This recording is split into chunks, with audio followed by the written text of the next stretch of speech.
Thank you. This is the City Commission work session meeting for Thursday, April 28th at 4:15. First, roll call, please. Mayor Litchfield, Here. Mayor Pro Tem Moya. Here. Commissioner Gameva, Here. Commissioner Arias. Here. Commissioner Terry. Yes. Under discussion items, first on the agenda is the lodger's tax funding. Everybody should have a copy of what Matt Bitmoise gave us. And you want to just have Matt come up, go over this. You can do that. One thing I'd like to discuss, Mayor, is the reason I wanted this on the work session tonight is to be able to discuss more or less what was requested by applicants for the upcoming FY23 funding cycle for lodger's tax. Mhm. Then I wanted to let Matt discuss what was recommended by lodger's tax board. And then I was going to present, which I handed out to y'all a little bit ago, the city recommendation, or at least the city manager's recommendation on what might be most practical and realistic for the city budget. And yeah, so if you want to go that route, I'll go ahead and turn it over to Matt. Okay, Matt, I know he's got a ball game to get to. Oh, yeah, that's the 5:30. Thank you, Madam Mayor. Thank you, Commissioners. Al's here as well. He's on the lodger's tax. On the promotional funding, we recommend that the City Commission give $28,000 to the Chamber of Commerce, $7,386.28 to the Rattler Reunion, $9,000 to the Fired Up, $2,000 to the Down on the Depot event, $3,325 to the Historical Route Museum event, and $20,000 to the Rockin on the Route. I know in the past, of course, the City Commission gets the final say in all this, but in the past we usually talk promotional. But the lodger's tax did give a recommendation on some executive funding as well, if y'all would take that into consideration as well. $10,200.38 to the Chamber of Commerce, $12,000 to the Rotary Club for the Tuncumcari Tea, and $10,000 to the Historical Museum for lighting and electrical repairs. That's what we, as a lodger's tax, request of y'all. You have any questions on a particular event?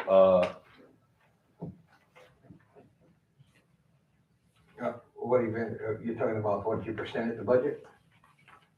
I'm sorry? You're talking about the budget that you just presented? Yes, is there any questions on I had a that? question for you, and I could be totally out of place, or I'm out of the area. But when we gave that money to the largest tax authority, to the Rockin the Route, didn't they take it and we didn't get nothing in return? Yes, and that I put that in my printout. And They took the money, we got nothing in return. How are we gonna get reimbursed for it, or what's gonna happen? I won't get reimbursed. At the time, I don't think. At the time, we gave him $25,000. COVID hit, and we didn't get an event on for that. I believe that he owes us an event, but I mean, I guess I'm the only one who believes that. Madam Mayor, if I may, are we speaking of this current fiscal year's budget? No, this was 2020.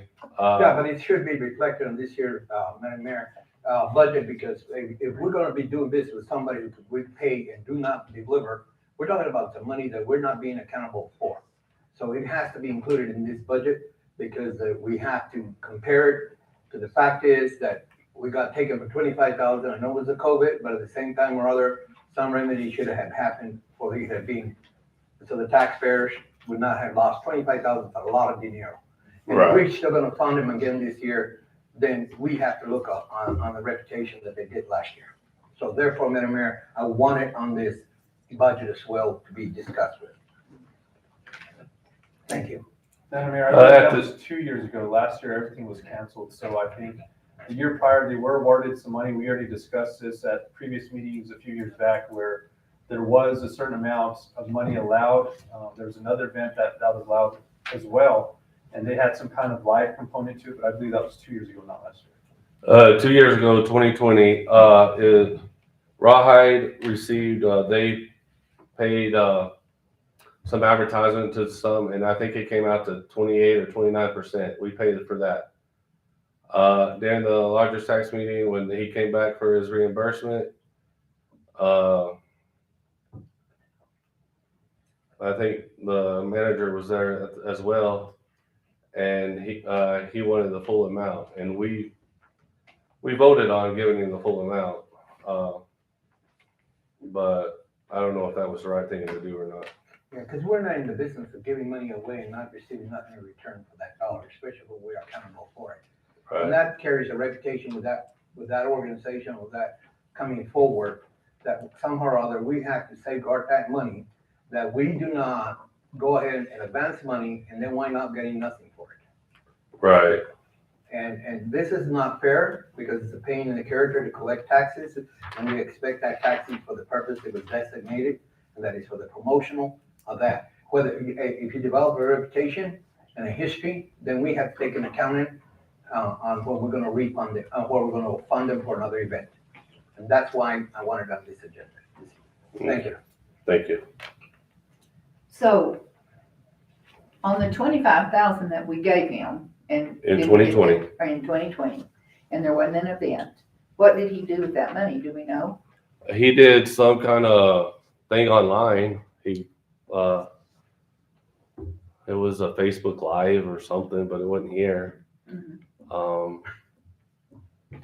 Madam Mayor, that's what I was getting at. In pertinence with pertaining to this current budget, I guess, taking everything into account and discussing it, but that's already been done. That was 2 years ago. That's a past fiscal year. That's come and gone already. There's still reputation of that provider providing that services. But we operate as a city on a reimbursement standpoint, so the commission as well as the lodging tax at that time voted to allow that. And that's why we do it on reimbursement. It's as services are received and you provide invoices, cancel checks, etc. And I get the pertinence of talking about that, but I mean, for the sake of discussing this budget, the money that was awarded for this fiscal year, Mr. Whitcomb announced today that this year's event will be canceled. And this is all budget pertaining to next fiscal year, starting July 1, FY23. So the event's already canceled for this year. Yes, ma'am. So then we need to not put anything in there for the budget. Which this is all for FY23, which would be next year's event, which would be June of 2023.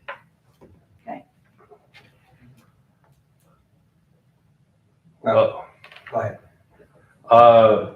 Like the Chamber of Commerce, they asked for $38,238. Some of that should be promotional and some of that should be executive. And on your paper that y'all received this week, the E is executive, the check marks are promotional.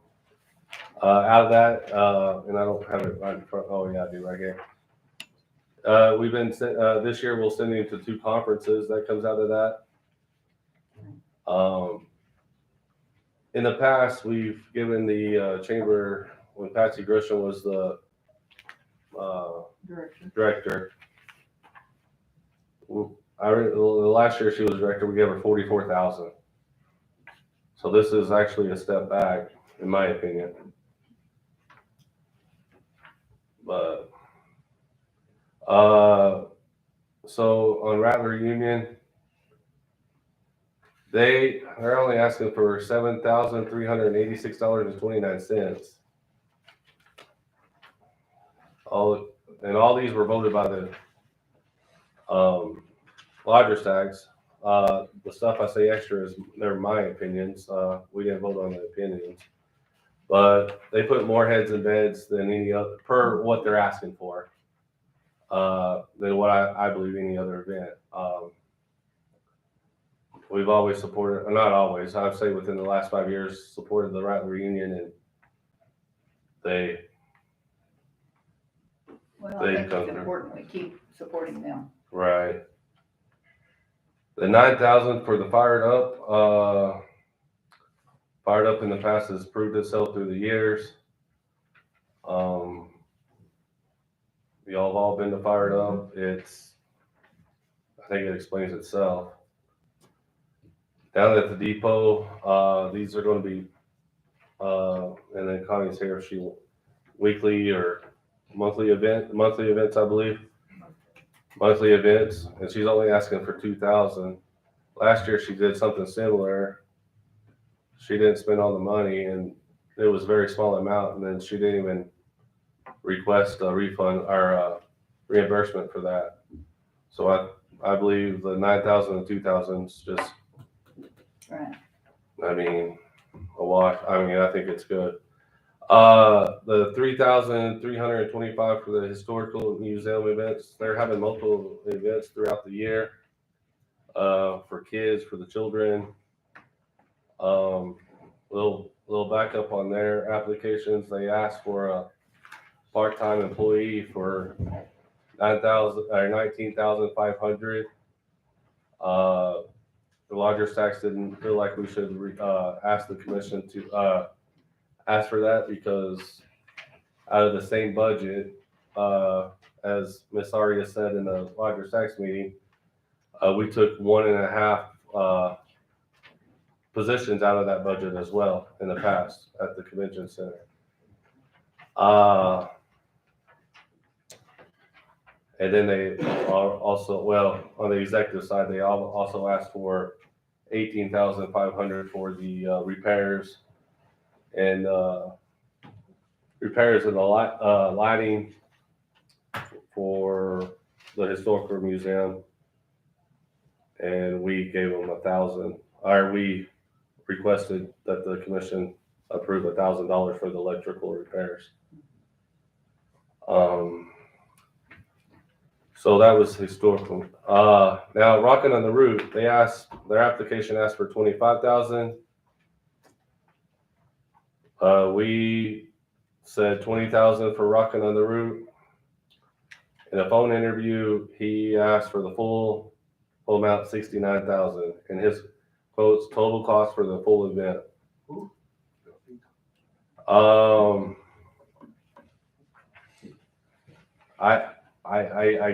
I don't know larger stack or the law as good as Mr. Martinez or the commissioners, but anything over 60,000 needs to go RFP, right? Right. There is different rules pertaining to professional services as well. But yeah, typically it's $60,000, but it depends. So what I like to do is take a step back, just so we're on the same page. I have a printout of a spreadsheet that I created. The left columns that are marked in gray, that's going to be the amount that was requested by each individual applicant. The middle, which is in green, is the recommendation from Lodgers Tax Board. And then the orange color on the right side is my recommendation to city manager. There have been some changes to this. I gave y'all an updated spreadsheet prior to the meeting that I'd like to go over. It's a little bit different from what the Lodgers Tax recommendation is, as well as a little bit different from this spreadsheet when I originally made this. The difference that you'll see is the 38,000, which was recommended for the Chamber of Commerce. I've since had a chance to look at that, and I think that was a bit much. Scott and I had the chance to have an open conversation this morning to discuss that, and that's actually been whittled back to realistically be about 20,000, and then an additional $9,000 for an event coordinator for the year. And I could explain those. We could go over line by line, because I want to explain to y'all, this is the entire Lodgers Tax budget. That's including O&M expenses for the convention center. That's transfers we need to make to pay off certain things, recurring expenses with the billboards. This is the whole picture, whereas this is just specifically the applications that were requested. With that being said, I pretty much have everybody that requested money funded to the full extent, except for some things that weren't quite, I didn't feel they were legal. For example, we could go down and look at THRI requested $1,800 to make repairs to private billboards. Didn't feel as appropriate for us to be using public funds to repair private billboards. So that item was struck completely from my recommendation. The electrical windows and doors repairs to the museum, which was recommended to be funded, they requested $18,950. Not sure what their recommendation for that or request was based on. I'd like to see some quotes from maybe a contractor to see what realistically can we do for that. $1,000 isn't gonna get us anywhere. So my recommendation at the time was 7,500. And then I cut that back to 5,000 until we could get some quotes. The other thing was a museum attendant. The Historical Museum currently has a museum attendant. And I don't feel we have it in the budget to create a second position and have two of those. But I do feel, thinking of our current fiscal budget coming up, we'll be discussing that now in May. We are able to, an eligible expense, to actually move that current museum attendant, instead of paying them out of the general fund, we're able to save $19,000 by paying that out of lodger's tax. So that was one of my recommendations as well. I recommended to keep Round the Reunion funded fully 100% completely. Rotary Club lighting of the T, fund that completely at 12,000. The Chamber of Commerce has discussed, instead of the 38,000, I recommend 30,000 total, and that's 3 separate contracts for 3 different things. The first being to run the visitor center, that would be one contract. The second contract is to allow the chamber director to go to the American Bus Association conference as well as the TAP conference. Annually, that was awarded at 9,000. And the last was an event coordinator for 9,000 for the upcoming year. That has nothing to do with the contract agreement that was awarded for this last quarter, last commission meeting. Again, this proposal and the budget we're discussing is strictly FY23, starting July 1 of this year and running through June 30th of 2023. Also recommended to fund Fired Up at the full amount of 9,000 and down at the depot at 2,000. It's broken down for you even further, and you can see each individual line item as well as the overall budget of what we expect as revenue coming in as well as expenses on the second and third page of the pack that I handed out earlier. It looks like this. It's promotional. Yeah.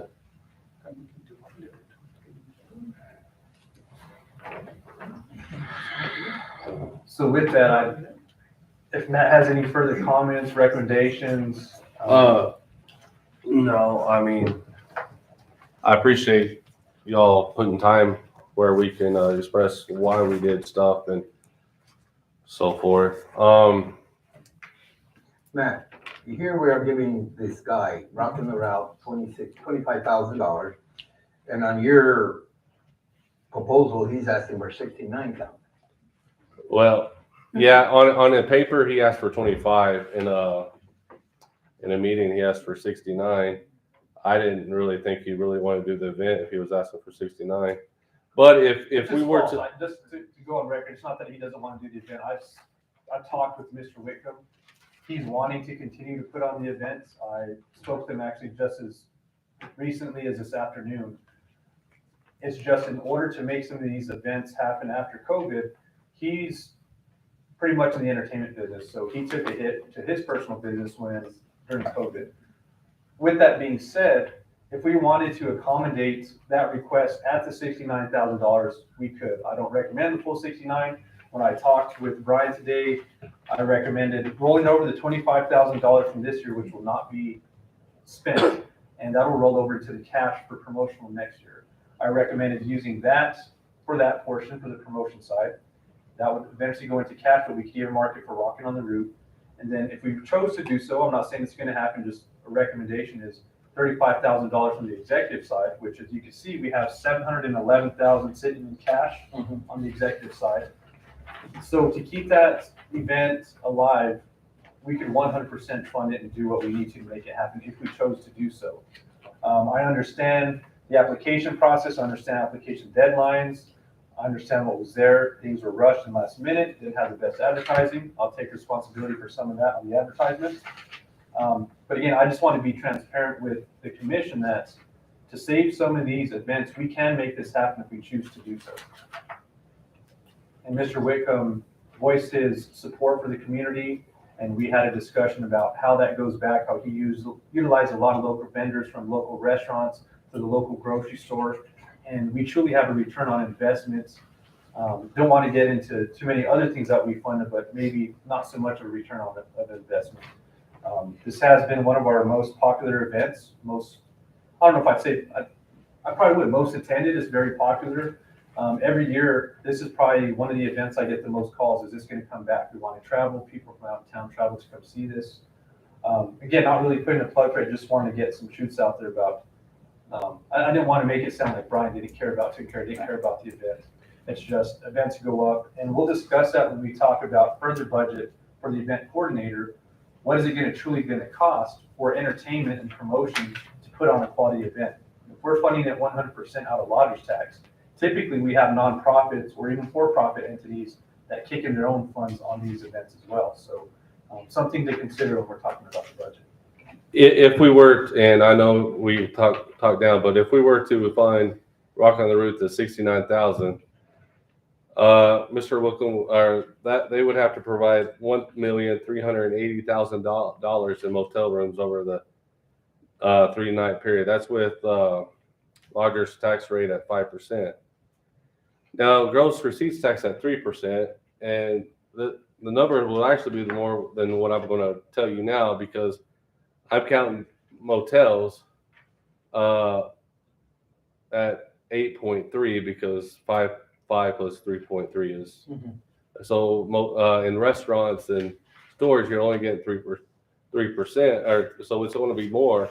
If you count gross receipts tax at 3.3%, Rockin the Route would have to produce $831,325.30 in motels, restaurants, and stores, and that actually has to be more than that, because I counted, like I said, at 8 point.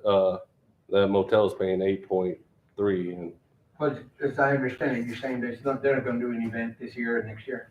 that's what Ms. Martinez says. They're not doing any event? This year, the event scheduled at the end of June of this year, 2 months, has been canceled. Next year, he's still wanting to work with the city of Tucumcari if the funding works, and we could come to an agreement to still put on that event next year.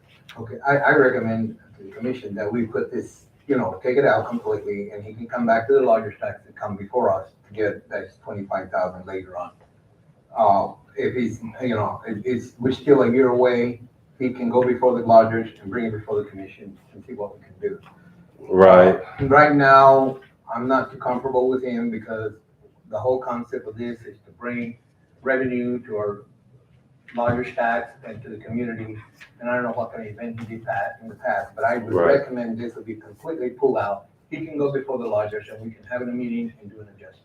And this past year, we didn't have Rockin the Route, and I know this last year was different. But we had our second best month in lodgers tax. We brought in the month that we would have brought in Rockin the Route, we brought in $85,671. The only month that would beat that was the month after, August, was $93,000. So if we think outside the box, we don't. I mean, Brian does a wonderful job. I really think he does, but I think we get somebody better for 25 to 30,000 instead of 35,000. I think we need to just take it out, and if he decides to do it, then we can negotiate it and add it on as an adjustment to the budget. I agree. I think I'd like to ask Mark, though, on your proposal here on the executive side, you do have a 25,000 miscellaneous line that you've never had before, right? Correct. So I wanted to try to make things a little bit more efficient. One thing that I feel we can do a better job of with our lodgers tax is having a line item that's earmarked for other things, instead of going back and forth so many times, and it slows up the process. For the example, when we had the opportunity, a band traveling through that Connie had at the railroad depot, we have to stop, have a lodgers tax meeting, or push it through the city commission for executive funds. This way, with this budget I propose, we have $25,000 sitting in there. So if something comes up, we have $25,000 out of the executive to do that. For example, the lighting of the T, that's where the money would come from for the next budget year. We also have $25,000, I think, actually we did $15,000 for unexpected opportunities on the promotional side. So if we have new magazine ads that need to run, we have anything that comes up that's a promotion that's advantageous to the city, and it's an allowable expense, we don't have to go back and run it through the whole process again. It's already there, it's earmarked, it's been approved by budget, similar to that you would for your fiscal budget for the operating budget for the city. The other thing that's new in there that's not typical is I included $20,000 for wayfinding, for signage. This is signage to direct people throughout the city, whether it's down to the Main Street District, whether it's to our museums, whether it's to our convention center. It's in an effort to start making it a little bit easier for tourists to find locations with signage and wayfinding. I also included 3 different events. They're not named. We don't know what those events will be, but we provided $10,000 worth of promotion for the 1 larger event and $8,000 for 2 smaller events. There's also $25,000 a line item for community event requests. That's where these events for down at the depot, Fired Up, Rattler Reunion, they would come out of that line item. We also have the executive side to match those 3 events. So $20,000 to put on an event for entertainment, $12,000 for the other 2 smaller. So when you put this into perspective, you're looking at $30,000 to put on a large event. Is that going to be enough? What kind of quality event can you get for $30,000 realistically? And that's how I try to compare it to Brian's request. It sounds like a large amount, and whether it's Rockin on the Route event or somebody else putting on an event of similar quality, to get good quality, good bands, recognizable names, how big do we want to build this? If we do so, we're going to have to put the money to it. It's not cheap to get entertainment. As we can see, it costs $13,000 just for the Longhorns for the parade for Rawhide. So say we're putting on Rawhide, at some point we put on a similar event, $20,000 for entertainment, we've chewed up more than half of that just for Longhorns. That means you have $7,000 for bands, for other entertainment or whatnot. So that's where we need to discuss. If we have an event coordinator, we're throwing our own events. What's realistic to make those happen? Right, and it goes back to Ralph's comment before. How do we prove the ROI? You really can't. So one thing that we've also done with the help of Robin, our marketing coordinator, we have these comment cards now that have been passed out. Scott got those delivered to different hotels, motels, restaurants, etc. today, and museums. Different or all of them? All of them. I'm sorry, yeah. So Thank these cards, something along the line, I forget what they have on them, Scott. I don't know if you have an example. I do in the car, actually. So what it is as they check in or if they're at these events, you tell them, are you just passing through? What brought you to Tucumcari? Did you come for this event? Are you here because it was a planned stop? Is it because you noticed a billboard? Is there an ad in the magazine? That way we can start getting that, compiling that data and say, look, our marketing efforts, we hit them through social media. We hit them through a magazine ad. They stop because of a billboard. And we could actually get the data to start tracking why are they stopping in Tucumcari.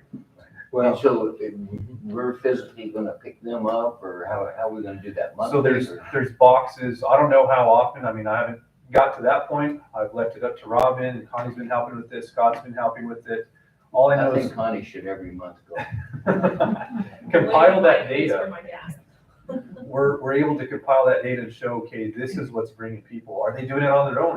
They're going to stop here anyway, whether we advertise or not. And that kind of shows a return on investment. This is why they're stopping. So I agree with that. Another figure I'd like to see, though, is how many cards they have, and how many rentals they have, and how many we get returned. Gotcha. Yeah, not everybody is going to want to sit down and fill out. It's all. Well, I'm not grouch. I'm not doing that. Yeah. Well, I'm gonna be honest with you, the whole deal is, It's torn, but what we're looking at here, and this is important to understand, is that for every dollar we put out, we want some dollar in return. Okay, whether it be advertising, we want to return it back. That's part of the way to do business. We can have the most expensive bands and the best bands in the world, but if we're not making or bringing in the dollar that we anticipate, it's an investment for that people who have that industry to get to get $2 back for the dollar they put out, then we're in trouble because we can put all the money we can into promoting and buying expensive bands, but then the dollar's not coming back. Then that's not fair for the other events or other things that we have planned with larger tax money. So we have to be more focused on what we're looking at geographically and what we tend to recruit here. And it's not a matter of the most expensive guy who brings a big budget here to be given the money because we think he's going to bring in money. But if it's not, we can put $69,000 and only get in return 25, then it's not going to work. And this is where I'm very concerned about. The other thing, I looked at this budget, and this is important to do. We're here crying all the time about this, that, and the other. On all these events, they need security. Who's providing that security? Are we providing some of that security, or do they hire their own security? If they do, that should come out of the largest tax for these type of events. Because we're already tight as it is with the police department, and these are events that if they're gonna be out there patrolling and doing that, then the largest tax should be responsible to providing the security that they're gonna have in those events and not be taken out of the general fund budget. Which we typically don't take out of the general fund. Yes, It's you do. usually, if it's smaller events, sometimes that's relayed back onto the individual promoters or entities putting on the event. Or like you said, lodgers tax, one of the allowable expenses is security. So we could choose it, if the city chooses to do so, we could provide the security, but these individual entities have provided their own security before. How many times have the police go out? How many times are there an extra duty over there rather than the rest of the community? Well, And it's, these are events that we have to look at, and we're already crying for the money that we don't have enough money to pay our police officers. isn't it usually an individual security company that does it? Yes, ma'am. That's what I thought. It's not usually the police. I see a lot of police out there in those events. You know, I see them all over running, Well, but the for security, helping provide backup, and that still takes time out of our police department. And we have a budget that is extremely tight. We have to be careful that we don't overexpend our officers or anybody. If we can take, if we're gonna be out there in those events, checking, making sure they're safe, and even though they have their own security, we should also compensate that department. I don't know, maybe you guys feel different, but I feel that way because it does take, now, I see them all the time on those events, that's why I wondered. This is an event that it requires extra help on it, that we are the only law enforcement anyway in the community, as far as the city municipality. I mean, you got the sheriff too, but anyway, that's up to the commission to decide, Man. Yeah, go ahead. yes, When we did the changes in price at the convention center, we put in there where we would have comparable to police officers' cost out there. So I don't know if this private company is doing that or the police department. In the presentation that we gave, we have a liquor license that we got to protect. That's right. If there's fights and there's no fights and everything, we have to, sometimes, I don't know about the budget, Mr. Martinez knows more about the budget, but sometimes it might be better to put a certified police officer out there because that's the city's liquor license. I think they are certified, but number one is the contract to rent the convention center requires security if they're gonna have alcohol. Correct. Per the number of Right. people. So, and they are certified officers that they have to. that they But do. when you have an event, we should be able to put extra police officers on duty, and be able to pay them their overtime, you know what I'm saying? Because you have another increase of people coming into our community, and let's get real, when we go party, we get drink. And if we get drink, you get a lot of passive aggressive people who wanna fight or do other stupid things. Who are you talking about? My dog. Go ahead. I was just gonna say that security and police officer overtime is an allowable expense under lodgers tax. So in the future, I mean, it doesn't really help for this year, but that can be something that could be discussed with the event coordinators, that you can budget that in your request. Okay. So that it's not having to come from another. And that might be what we might have to do, because I like to see extra police officers, because they're already out there, you know what I'm saying? And we still got, geographically, this town is huge, demographic, So, okay. any more discussion on laundry tax funding? I'm done. Time's up. I said I'm done. I Oh, mean, okay. I don't know about y'all. And like I said, I'm gonna recommend we pull out Route 66 on this thing. And Which, Road, Rockin the Route. the one thing I did, we didn't have this as part of the agenda for an action item tonight. So this gives us time, so we're not rushing. We always talk about, I just received this paperwork tonight. It gives us time to review it, look at it, soak it in and think about it. And then ultimately on the next commission meeting is when we'll have the action item to discuss, is this what you want? Because you're not just approving just these applications, you're gonna be approving the entire lodgers tax budget. So that's the extra wayfinding, that's the extra event coordinator, that's the events. And again, those are all separate items that need to be considered. Madam Mayor, Yes, may I add something? sure, come on up. Al Patel. So us as hotelers, we always want events that are off-season. That's how we guarantee that lodger's tax gets replenished every year. Okay. On-season events don't help us. We're already sold out during the summer months. We want to retain that business. Rawhide is a good example event. We're already sold out, and we were twiddling our thumbs this weekend.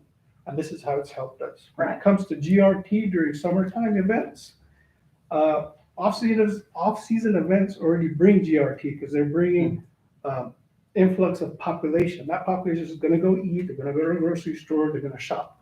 So nevertheless, the event alone will bring GRT.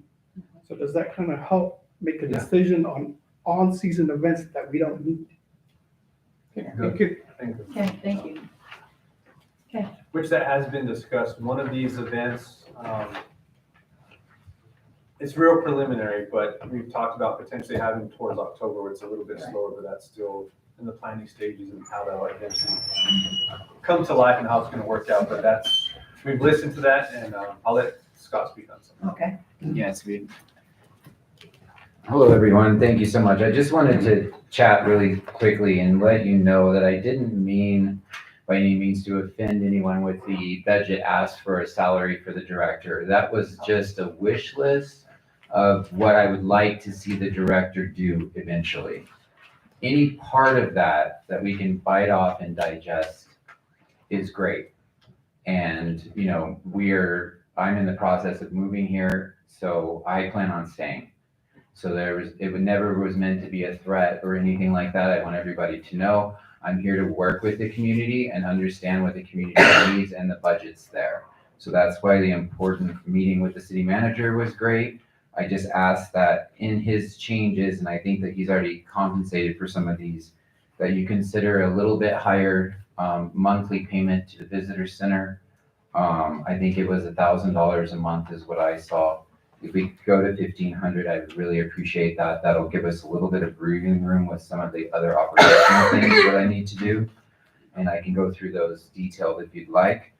And plus, just like everybody was discussing with Rockin on the Route, all of the events, just because of what just happened with COVID, are initially going to take an influx of money. I don't think that will always be true. It's just trying to get a ball rolling that has been stopped, completely for almost 2 years. So with that, I stand for questions, but that's just all I wanted to add. Really. When we had Rockin on the Route the last time, I got a complaint or so. I guess they were going around getting sponsors, a lot of sponsors for anything. I think the ones that complained to me were the people that were across from the station where I own 424 across the street. They said that they came on at the last minute and wanted to know if anything could be donated so they could do the event. And that's outside the regular budget that they request. And I think I did get a lot of complaints about people who said that they were being more or less hustled for it. So I don't know. This is another thing that really, that's why I get a little uptight, because I know the amount of money that's being rotated. Understandable, yeah. And I agree. When you hire an event coordinator that is doing city events, you can't consider those to be completely volunteer staffed. So there has to be some line items considered, which is why I'm talking to you about being a little bit open-minded with the events, because with city events, we probably are going to have to pay staff. So I guess for the record, to be transparent, Scott's original request was what, 38,000? That was Yes, sir. strictly more for the visitor centers, a few other line items, and an additional 20,000 for the event coordinator.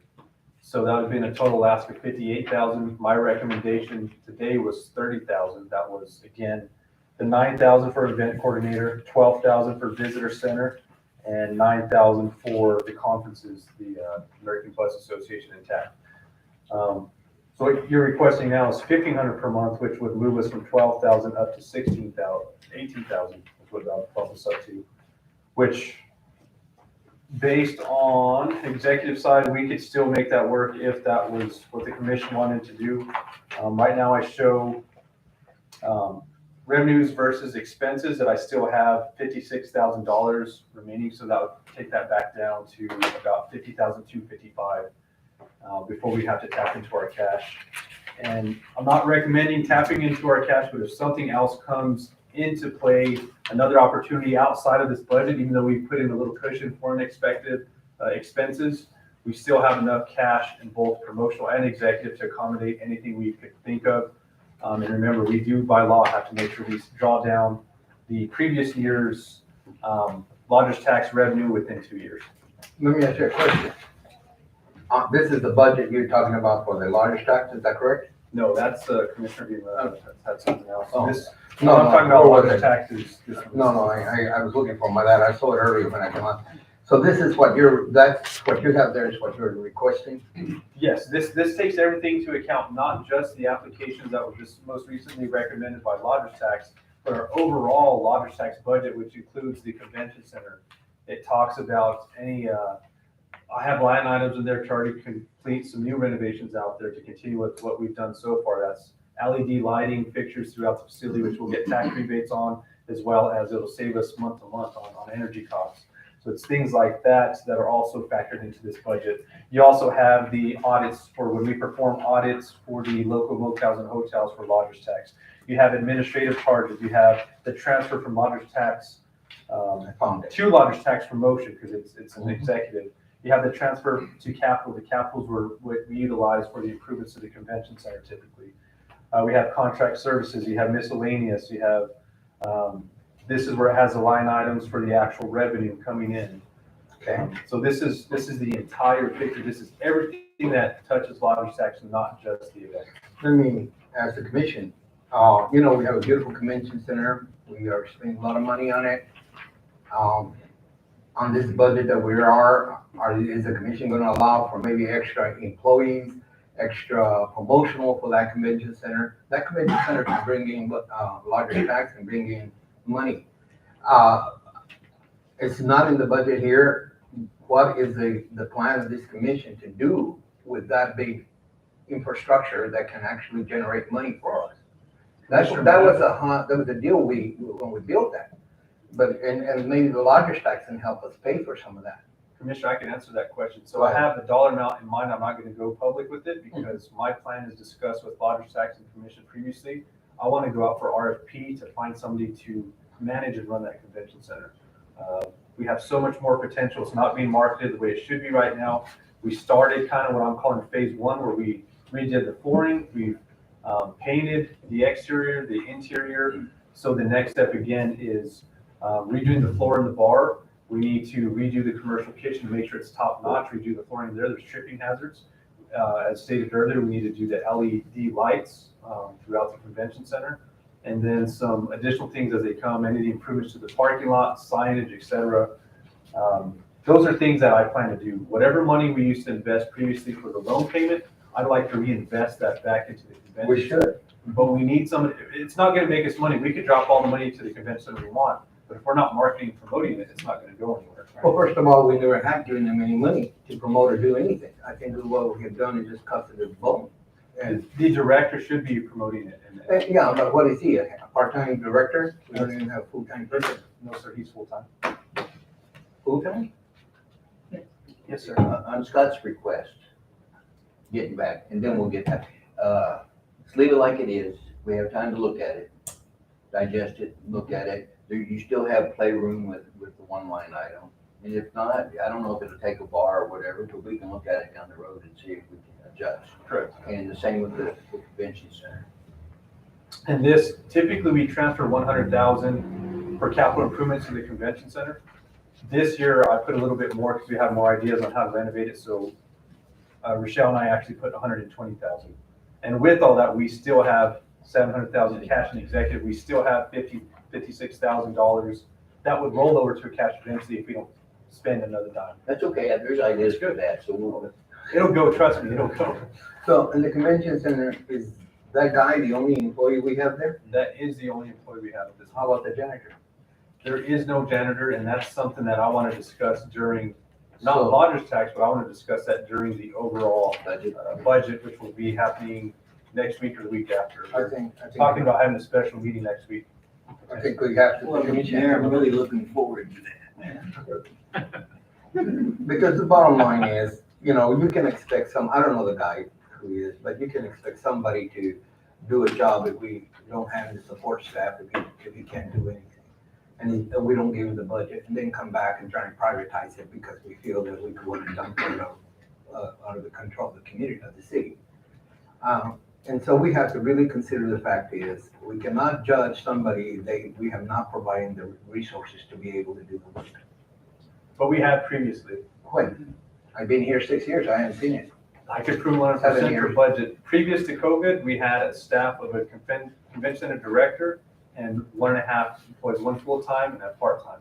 That's a big community. And I don't want to go into talking about personnel and No, discussion there, but it wasn't very efficient. Considering we were closed for a period of time for COVID, that place was spotless.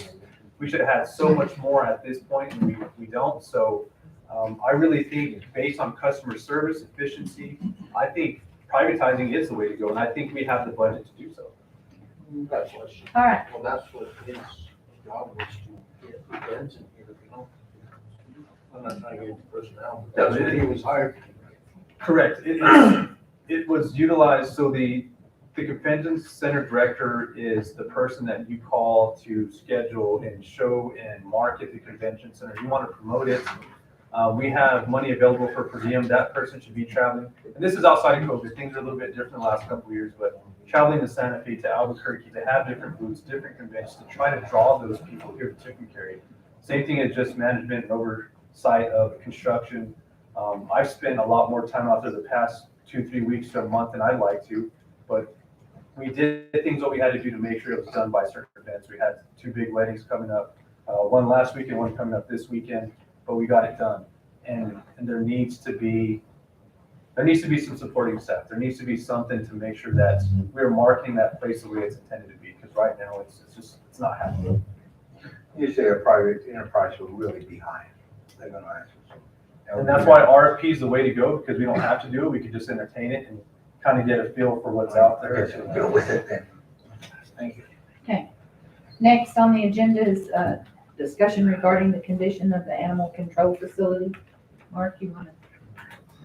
I did not ask for that to go. I think that was, I had a few people discuss it, but I have no comment on it.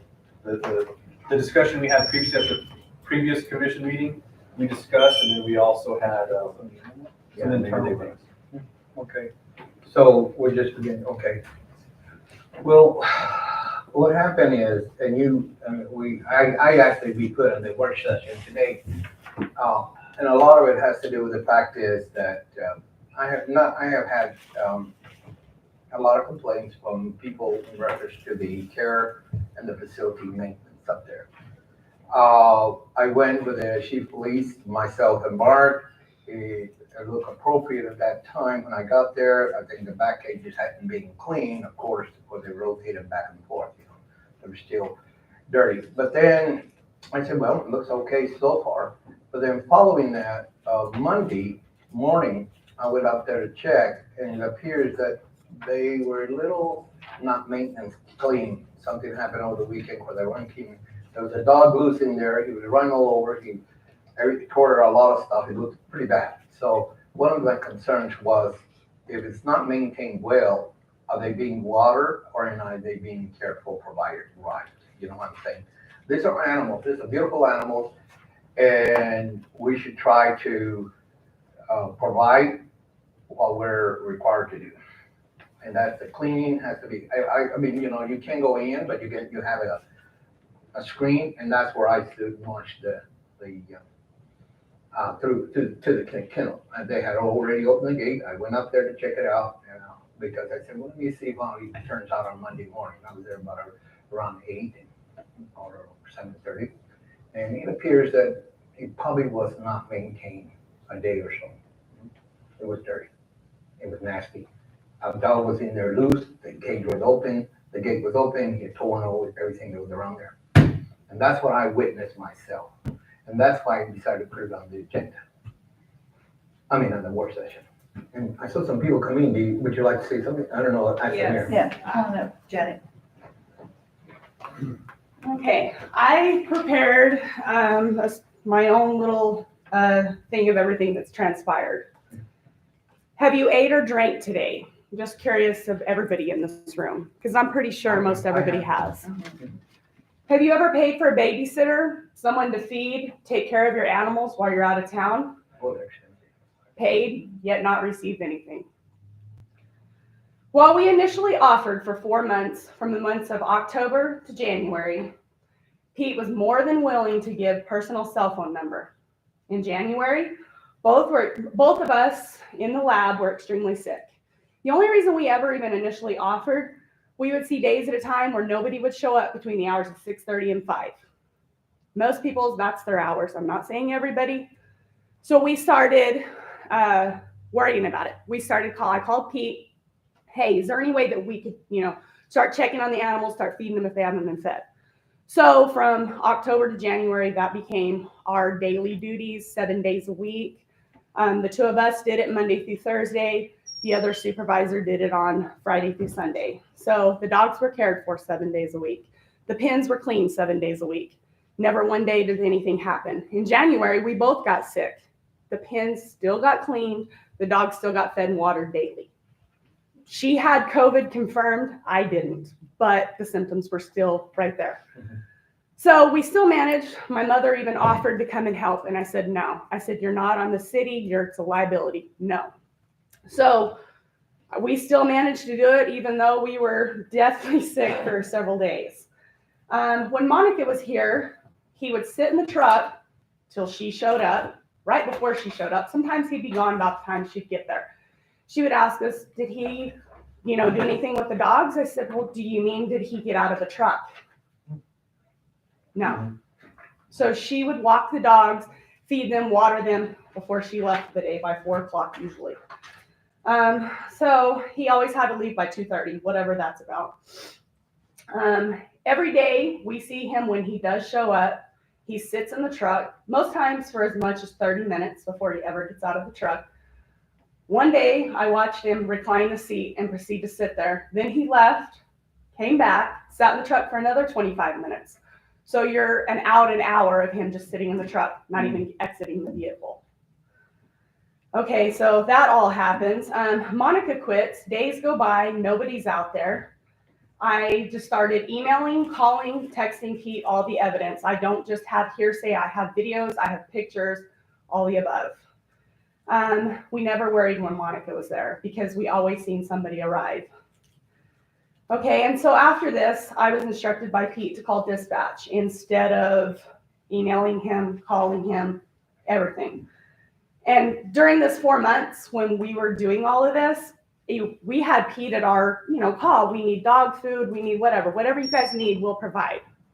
So things kind of changed after that. So we called dispatch one afternoon. I texted her while I was doing the plant, making sure everything was secure and safe before we left for the day, because we do that on the daily every day before we leave. So I text her to call dispatch and tell him that the dogs have not been taken care of today. Water's low, there's no food, they're all over there crying. So she does that. The next morning we arrive. She arrives before I do. And I drive through the gate thinking, well, this is odd that only one gate's open and not both of them. I pull up to the lab. She says, I left it like that for a reason, because when I pulled up, that gate was open. She proceeded to check the facility, all the grounds, thinking, is it safe? Is somebody here that's not supposed to be here? We continued about our day. I opened up the other gate immediately. We continued about our day. I immediately called my operators. Hey, did somebody get called out in the middle of the night that I'm not aware of, because the gate was open and nobody was here? Nobody was called out. That gate had to have been left open sometime between 5 o'clock that previous afternoon and 6:30 the next morning. And we know somebody was at the kennel because the second door to the front entrance was open at that point. So it's almost like hey, somebody was here, but we left the gate open for you. So the other thing, when our facility is left open, it's a liability to the city. If somebody gets a hold of 40AV electric, good luck, you might not make it out alive.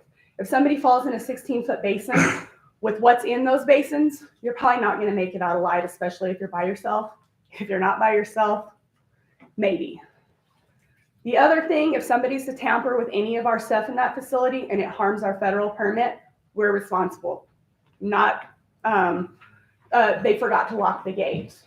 So now we're on another liability if we violate our federal permits. The last 4 weeks, I have been the certified operator on duty. It's my job on the line if something happens in my certifications. Our permits state that we're supposed to secure a secure facility at all times. When the facility is open for however long, I mean, it's huge liability on the city. Right. So, okay, so there's that. And it's also part of Homeland Security that you're supposed to maintain a secure facility. And if somebody tampers with something, I mean, it's charges on them. It's not necessarily always on the city, but we can face penalties as far as jail time and fines if you knowingly leave the secure facility unsecured. Okay, so we just left and there was one dog not transferred. He had no food, no water. Just yesterday, a different dog was not transferred back to the other side. If anybody's not aware, there's like a chute in between both sides of the pins. And if you don't transfer the dog back over, they're just on a concrete pad over there with no food and water till the next day. Yesterday was one dog. Today was a different dog. Some weeks we've transferred as many as 3 of them in one day. Some days, and the very next day on one of those instances was the same dog that we transferred the previous day. So had we not transferred them, he wouldn't have had food or water for 24, 48 hours. And my big thing is a lot of these dogs have been rescued from getting out of this situation, left deprived, food, water, and we're putting them back into that situation when somebody's getting paid to do this situation. Let's see. And some days the little dogs can't even reach into the 5-gallon bucket because the bucket's so empty, you know, not having any water. Some even have food or water bowls. We will water feed and they won't stop eating or drinking just to interact with us. And most people know that dogs will still interact, but when they're starved and they're thirsty and dehydrated, they're not going to interact. Most days, I'm not saying all, but some days the doors are completely left unlocked. You can walk right in the facility. Just yesterday, the side gate was just completely left unlocked, undone. It wasn't even locked, so somebody could have walked in the back side. Not saying they could do it easily because our facility is secure when the gates are locked. Let's see, garage door. Even in the coldest weather since January, the garage door has just been left up. One day, the heater was even left on for them overnight to make sure they stayed warm, I guess, while the garage door was up. So, whatever that's about. One day, we were left a note. How's my cleaning today?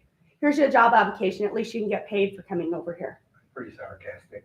Yeah, and find me on Facebook. So, I mean, I'm pretty sure he's got Facebook and he's very active, but we're not posting a whole lot of stuff on Facebook regarding the animals until just recently. And pictures were posted, but they weren't recent pictures. They were old pictures. Just my investigative skills. Never once have we seen Pete since January, Monday through Thursday until last Thursday. He shows up for 30 minutes. The dogs are quiet. Okay. He leaves. Commissioner Moya shows back up, or not back up, but up for the first time. Then we see Mark arrive, Mr. Martinez. They show up, then Pete arrives again. Kind of looks suspicious when we've never seen anybody in a few months, and then all of a sudden we see somebody. Okay, so that's kind of those events. Last weekend, Saturday, I showed up. I randomly show up if I forget something at work or I need to do something, I will show up. The chaos next door, I could hear the dogs going nuts. So I went over there and looked in, like he said, you don't even have to go in the front door. You can look in the gate. Dog loose, things tore up. That's Saturday? why, The dog was loose Saturday? yeah, this We're was still Saturday. Monday morning. Yes, this was Saturday. And then Sunday, I went and just to see after church if the dog was still loose, which meant that there was nobody there. Dog was still loose Sunday. Dog was still loose Monday until he got there. I think he was there a little over an hour on Monday. Let's see. In which actually I was confronting some of my wastewater operators. They said nobody shows up on Sundays. And it's not just one saying that. There's 2 of them saying that. Let's see. Business calls. I had somebody tell me just this last week that they called to have a dog picked up because the dog was growling at their customers. Asked to pick up the dog. He said, well, the kennel's full, which I know it's not, but he said, we're just going to shoo it down the road. That's not really And she just stated, well, if somebody gets bit, I'm not liable. And on Facebook, it's posted that he works 7 to 4. So I don't understand his hours if we only see him for 1 hour out of the whole day and we don't see him ever again after that. He's writing citations to people for the exact thing that he's doing to these animals, but yet he's getting paid to do it. So if he shows up for an hour a day, if that, most every day of how many hours, when he doesn't at all, sometimes when he doesn't at all, is that not falsifying documents and time cards? So if y'all have any questions for me, like I said, I've got everything documented. It's not just my opinion. My lab tech's here. She's done the same thing right there with me where we've cared for these dogs and never faltered them. He's just in such a hurry to leave there that he can't check the dogs to make sure they've been transferred back over, to make sure that doors are locked. I mean, I don't know.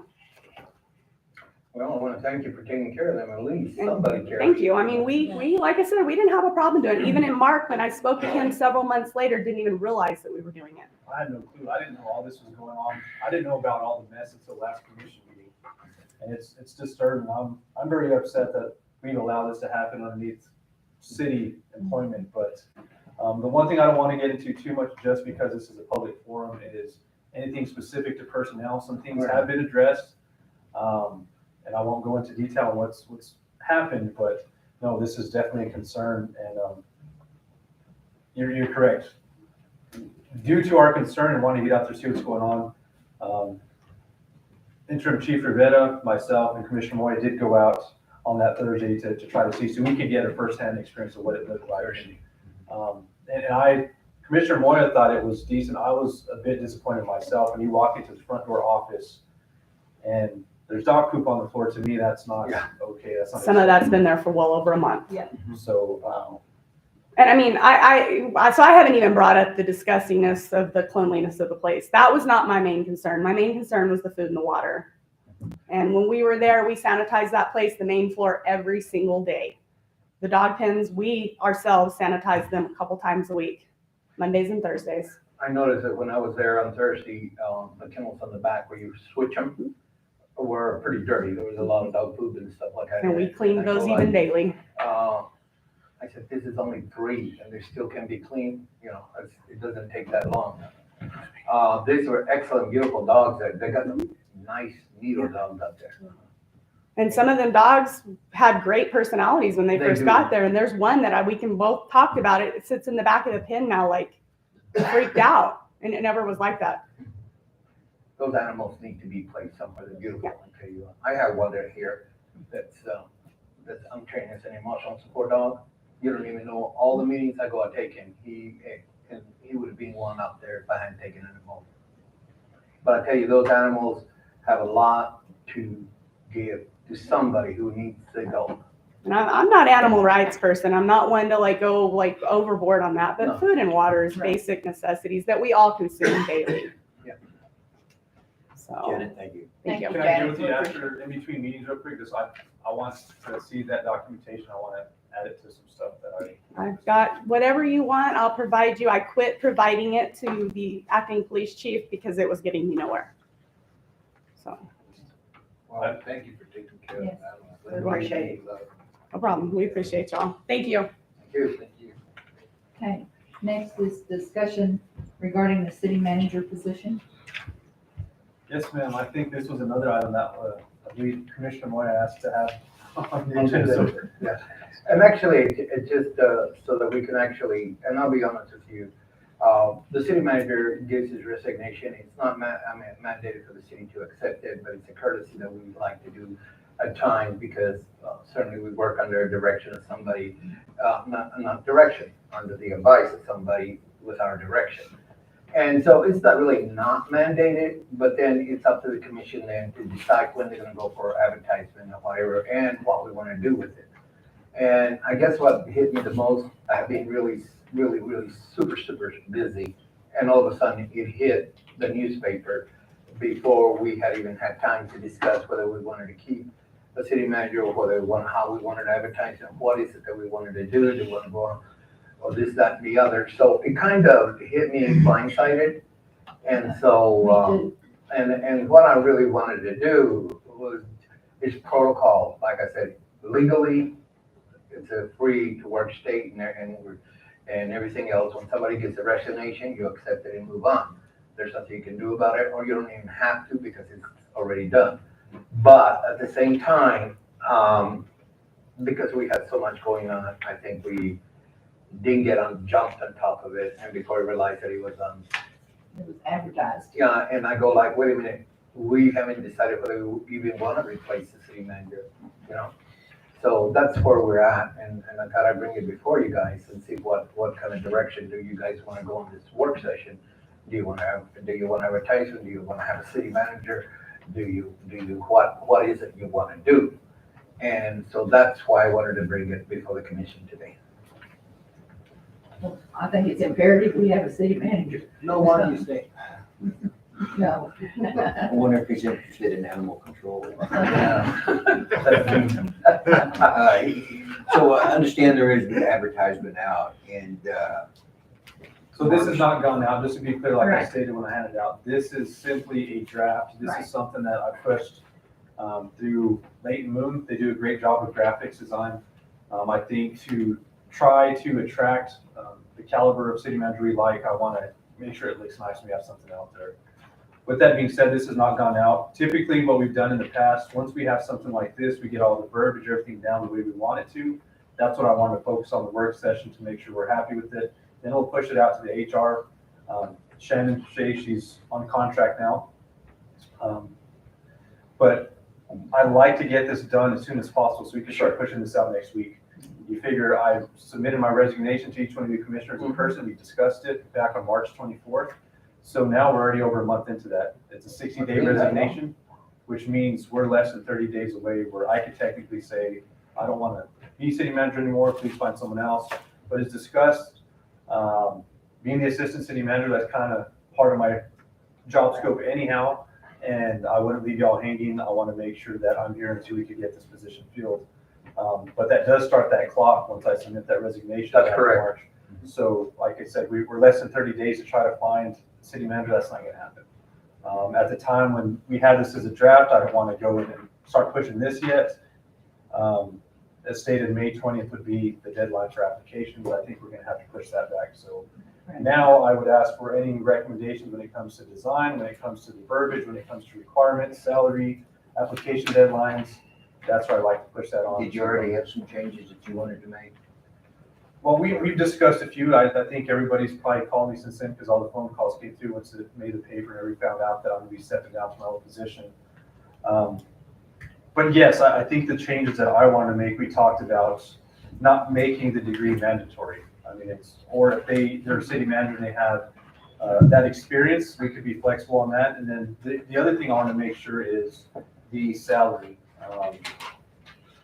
Inflation, everything's gone up, cost of living's gone up. 80 to 83,000, it's going to be tough to find a city manager at that price range. You can put a minimum and then say, or based on experience. Correct. Right. Okay, I got a question.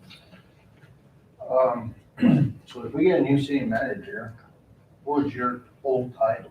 My old title was assistant city manager. There wasn't nothing else with the city? No, assistant city manager. It used to be public works director, and then when the previous city manager before myself, city manager Lusk, he retitled that and changed a few of the duties where it's more not so much as public works. It's a true assistant city manager that can step in and fill in the absence of the city manager. Not only does that oversee certain departments through public works, but through other departments of the city as well. I just had that question. I've been asking me about that. If that public works was ever gonna come open? No, we don't have the budget to have an assistant city manager and public works director. I think where the assistant city manager is required to oversee all the departments. So the bachelor's degree required and a master's degree preferred, you want to have required taken out of that? The bachelor's degree No, required? I think we need to keep it there. as I do required. too. Yeah, keep it there. as No, required. sir, let me tell you something, and you're required, you can't hire anybody unless they have that as a base. But at least you have to have somebody with a little education here. Yeah, And, but, past experience will tell me that we're backing ourselves in a corner if we do that. I can tell you, I'm going public with it, but I didn't finish my bachelor's degree. That's what I'm saying. you Right. know. We could say bachelor's degree preferred, No. Yeah, but, because we already prefer a And- master. well, and master's degree, bachelor and master's degree preferred, but, Right, and then you put or. mhm. 100 years experience.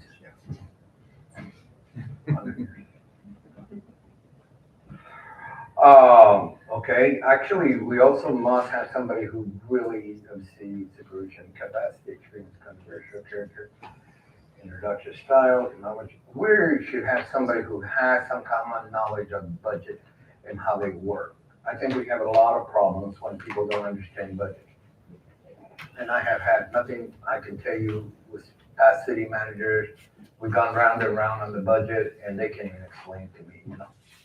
And so we should make that's part of management. You must know your budget. You must know how to do budget. You must know how to read budget. You must know what the requirement of the state is on the statute of DFA requirements. You know, all that, we must put something like that in there. Must have some inside knowledge. If they lie, let's fire them. I don't want to put up with somebody who just said they knew everything, they couldn't read the budget. So must understand budgets or must be? Must be prepared? well knowledge of budget. So what'd you have last time? The same handout. The same one. And the other thing is make sure that we put it in there, will serve at the will, at will. I like to see that. Will what? Will serve at will, in other words, that's mandated. I don't like this thing of having somebody that doesn't work and can't work with the commission and all of a sudden we're still stuck with him because we have a contract. Well, you're saying two different things now. Because if they have a contract, it's not. No, sometimes we don't have to give them a contract. I don't care. That's about it. The budget, I think, must be well acquainted to how the legislature and grant writing. Because we really are very weak in the grant writing section.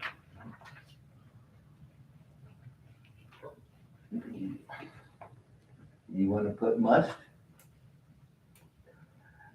I'm just saying, Ralph, we're backing ourselves against the. Yeah, but you know, the problem is, right now, this city is really, I mean, since I returned back, I have had seen nothing that we have had good grant money. And I a good understand grant that. writer, if we had a good grant writer. And you bring that out in the interview process Mhm. to see what their knowledge is on budgets and grant writing and all. But Yeah. you have to grade that overall with the candidate. And if you put shall have or must or whatever, then you don't hire them and you hire somebody else that did not have. Or maybe that. must have a good understanding. A grant writer. Should have. Should have, maybe not must. Because, you know, we had one that said he knew how to do budget, how to do grants, and nothing happened. I mean, my God. He knows how to do pictures, that's about it. But those are things, I really want something for our community. I know we're not paying very much, but if we put it at 85, start off plate, we can work on there. I really want our community to go forward. I mean, sometimes I get a little frustrated and I get a little loud, but I feel helpless at times, you know, because we're just trying to deal with a little small, and we're not bringing any kind of revenue of grants or any type of other type of revenue that maybe we could tap, you know, if somebody would understand what we're supposed to be applying.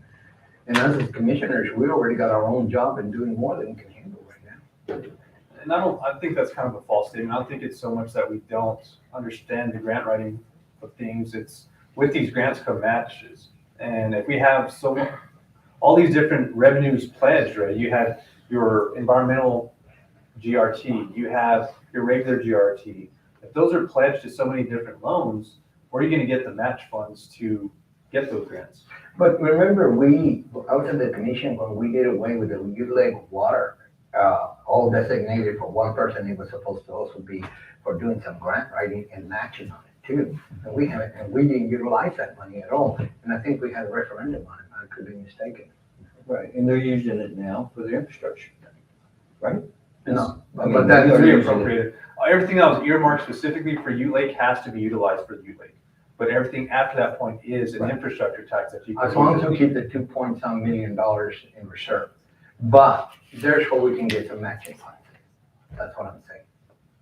We can look into, anytime we get a matching fund, if you can, I mean, if I have a CD and I got double my money on it, that's great, you know. But if I have a CD and I left it there and got zero, it's stupid for me to just leave the money there for somebody else to utilize it. And just be using what I have. We good on this end? Is everybody like this? I think it looks nice. So, we'll just maybe, instead of maybe must, put should. Good. So that way that sounds a little bit better. So according to Mark, he wants to raise the salary for the new city manager? No, we're gonna start at 80. 80? And then it's up to the commission to decide if we feel we need to go up in order to attract that candidate. Depending on the qualification. Right, Yeah. yeah. If they have everything Ralph says, they might be worth a little bit more. It will be, if you can, have somebody with a savvy attitude, you can really go The ahead. reason I wanted that changed is that would eliminate applicants. I think if we kept the narrow enumeration in there. If we leave it open, we might see some applicants that we might want to try to go for it. Nothing, so it's gonna cut your salary back to. I go back to my previous salary. Yes, I had questions about that, are you gonna be making the same? And I said, no, he'll go back to his previous salary. So, It's all spelled out in my city yes, manager's it contract. really is. Yeah. Okay, I know, is there anything else? Because I do have one thing I'd like to just kind of tell the commission about.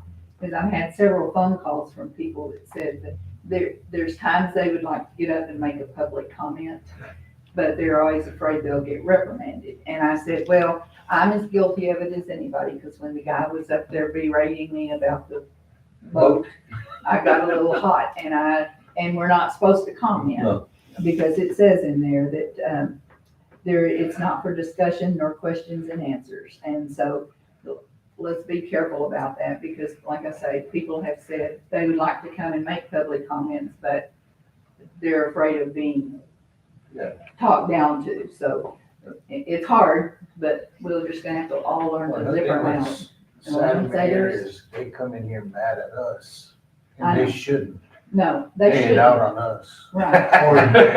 Or- Not our fault. It ain't our fault, you know what I No, mean? but anyway, It's just- that's what but you're just gonna have to learn to sit down. and- I'll try to be. Okay, but anyway, that is one thing I just wanted to say, because I've had about 4 phone calls on that this week, not last week, but the week before, that they would like to come and talk, but they don't Geez, I want to think get. I'd prefer they be scared. Anyway, is there anything else? Yeah, just going back to this, when do y'all want to close applications? Maybe instead of May 20th, maybe June? Would Any specific date? that way they'd give an X, since we're just now getting it really going. Would that Maybe mess up your 60 days. 60? Well, the 60 days will be May 24th. Oh, That's why, when I had this and I Yeah. just wanted to streamline it as quickly as possible. Oh, we're still April. You know, this, I can't see Mark going back down until we get a manager. Because if he goes back to assistant manager, who's going to be he's doing still gonna the be the same work? manager. Well, Right. that's what we'll have to discuss, whether it's here in public or executive session. Come May 24th, I'm no longer city manager. Right. So we'll have to renegotiate something as an interim contract. Right, I was gonna say, we'd have to compensate him for it. So make it we can- middle of May or look at, I did May 20th because it was the Friday before the contract expires on May 24th, which is Tuesday. But if you do that now, if we advertise this next you week, need to put it out to June or July. it's gonna have to. Yeah, we can assess the contracts about, in May the 10th, in that area, we start, if we get enough application, we can start reviewing them. We can, I just think with the headhunters, hopefully there's some headhunters out there that will try to, and it takes them a while, usually 90 days or whatever. Question 2, Mayor. Okay. we're gonna take actually applications from everybody that's gonna apply for manager, right? There ain't gonna be no such thing, I'm gonna appoint this person. No, You can't, it's no, gonna we'll be take an an application. application, right. Okay. Pablo, you wanna apply? No, hell no. No, I'm just, And we're because, gonna look at it, we're gonna look at it business-like and not go, well, this is my buddy and I know her or I know him. We're gonna look at it from a business standpoint, not of friends and family. And the only Suggestion, I don't think I would want to do this, but you could always get different disinterested persons to sit on your review committee, like managers elsewhere or whatever. Yeah. And that kind of eliminates that. I'm not suggesting to do Right. that. I don't think we need that. Okay. And again, the other recommendation I'd make, just because we're putting a deadline, is so we could show people, hey, let's get some action, who's serious, let's get these applications in, but we could Or also, until in the plat or until field, add that language, because. Thank you. Yeah, that's, yes. Right, until filled, right. Okay, anything else? Nope. Okay, I adjourn the meeting and we have a few minutes before. Did you guys notice? No? I did. No, but I mean, Bob, that's the whole deal is the training. Nothing on those.